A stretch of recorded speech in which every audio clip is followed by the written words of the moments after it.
Ya, untuk lebih memastikan keadaan aman bagi para pemudik, Kapolda Bali tinjau pos pelayanan mudik. Dalam kunjungannya, Kapolda tegaskan tingkat kriminalitas dan kecelakaan lalu lintas di Bali relatif rendah.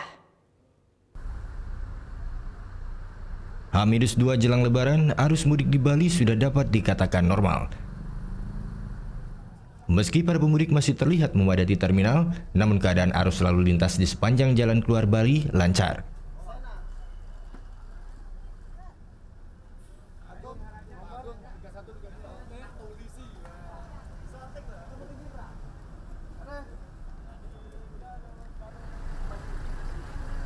Mengantisipasi terjadinya arus lalu lintas yang padat, Senin pagi Kapolda Bali beserta TNI dan jajarannya turun ke lapangan guna memantau keadaan.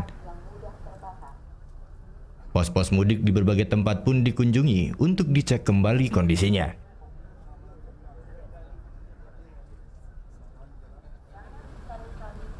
Sepanjang pantauan, keadaan pengamanan dan pelayanan bagi para pemudik di Bali terbilang aman. Angka kriminalitas pun sejauh ini masih dalam hitungan nol. Kriminalitas hampir nol. Kemudian pelayanan masyarakat tadi sudah dengar sendiri bagus ya. Masyarakat merasa aman, tidak ada rasa was-was, tidak ada yang kecopetan.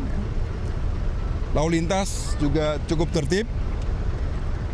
Hanya saya temukan antrian yang panjang saja. Itu pun juga karena keterbatasan kapal kita. Pengaturan dari kepolisian bersama-sama dengan TNI dan instansi terkait lainnya semuanya sudah oke.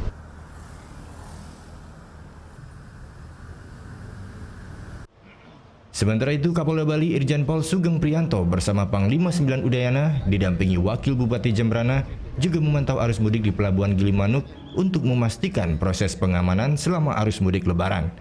Dalam kesempatan tersebut, Kapolda melihat langsung proses bongkar muat kendaraan dan mengunjungi sejumlah posko yang ada di Pelabuhan Gilimanuk. Dan untuk mengantisipasi arus kedatangan wisatawan yang masuk Bali melalui Pelabuhan Gilimanuk, Kapolda Bali menginstruksikan kepada anggotanya untuk lebih memperketat pemeriksaan di pintu keluar pelabuhan. Jadi kayak Merak sekarang sudah lenggang, kita bisa pantau dari Gitu ya, kepada masyarakat yang mengantri itu disampaikan bahwa sekarang di pelabuhan sedang ada antrian seperti ini, supaya masyarakat yang antri tenang. arus pemudik menggunakan KR2 terpantau lancar.